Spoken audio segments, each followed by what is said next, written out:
Hello, আসসালামু আলাইকুম। স্বাগতম সবাইকে আমার নতুন ইউটিউব চ্যানেলে। আজকে আমি দেখাবো অনেক মজাদার এবং খুবই সহজ একটা মোমো রেসিপি।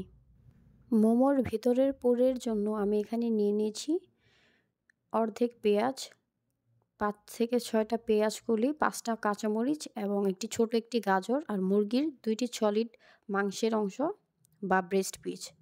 এখানে আমি সবগুলো উপকরণ কুচি কুচি করে কেটে নিয়েছি। মাংসটা কিমা করে নিয়েছি এবং গাজরটা গ্রেটারে একেবারে গ্রেট করে নিয়েছি যাতে স্টিম করার সময় একেবারে পুরোপুরি কুক হয়ে যায়। সবগুলো উপকরণ একসাথে নিয়ে এর সাথে আমি গোলমরিচ গুঁড়ো, লবণ এবং খুবই অল্প পরিমাণে আদা রসুন বাটা দিয়ে আর ১.৫ চামচ সয়া সস দিয়ে ভালোভাবে মিশিয়ে নিয়েছি। এর সাথে আমি একেবারে ফুটন্ত গরম তেল দিয়ে সবগুলো উপকরণ আবারও ভালোভাবে মিশিয়ে নিব। এখন আমাদের মোমোর জন্য তার ভেতরের পুরটা রেডি হয়ে গেছে। এখন আমি একটি বোলে ১.৫ কাপ পরিমাণ ময়দা নিয়েছি, একটু লবণ আর ১.৫ চামচের মতো সয়াবিন তেল দিয়ে ভালোভাবে মিশিয়ে নিচ্ছি।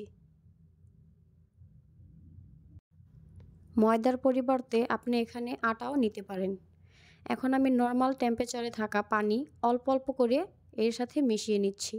অল্প অল্প করে মেশাবো এর জন্য যাতে নর্মাল টেম্পারেচারে পানি দেওয়ার কারণে আটাটা একেবারে বেশি নরম না হয়ে যায়, আবার একেবারেই শক্ত হয়ে না থাকে।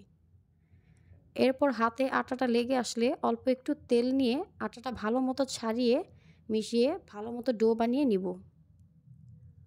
ডো বানানো হয়ে গেলে আটাটা আমাকে ১০ থেকে ১৫ মিনিট রেস্টে রাখতে হবে। রেস্টে রাখার পর আবার একটু ভালো মতো মথে নিচ্ছি। এখন আমি আটাটা থেকে ছোট ছোট করে মোমোর সমপরিমাণে আটা আলাদা করে নিচ্ছি।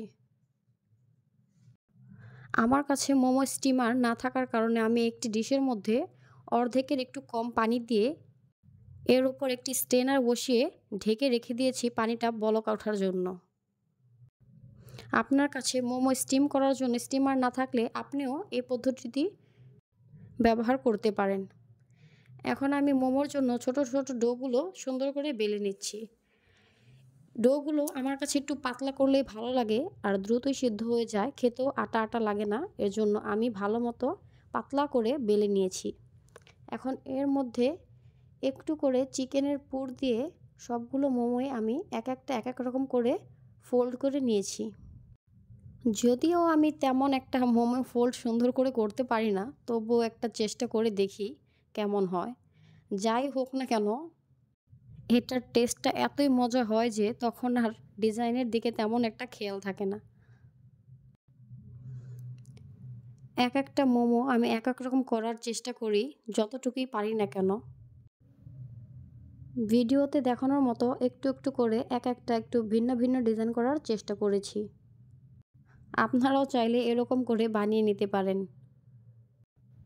ডিজাইনগুলো দেখতে ততটা সুন্দর না হলেও এটার স্বাদ কিন্তু কোনো অংশেই কম না।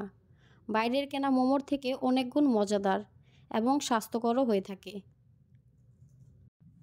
এখন আমি বাইরের কেনা মোমোর মতো একটু শেপ দেওয়ার চেষ্টা করেছিলাম।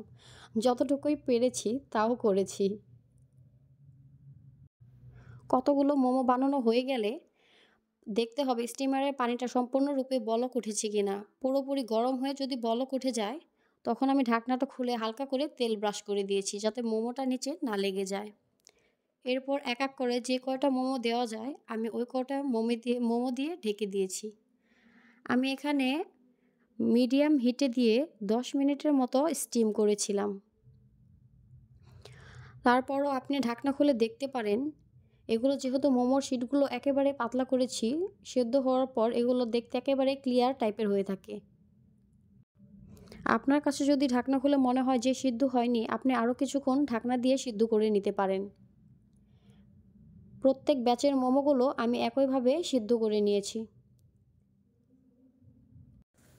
আপনি চাইলে আমার মতো একেবারে এই সহজ পদ্ধতিটি ব্যবহার করে বাসায় মোমো বানিয়ে খেয়ে দেখতে পারেন। বাইরের মোমোর থেকে অনেক তুলনায় মজাদার। সাবস্ক্রাইব এবং লাইক দিয়ে আমার পাশেই থাকবেন।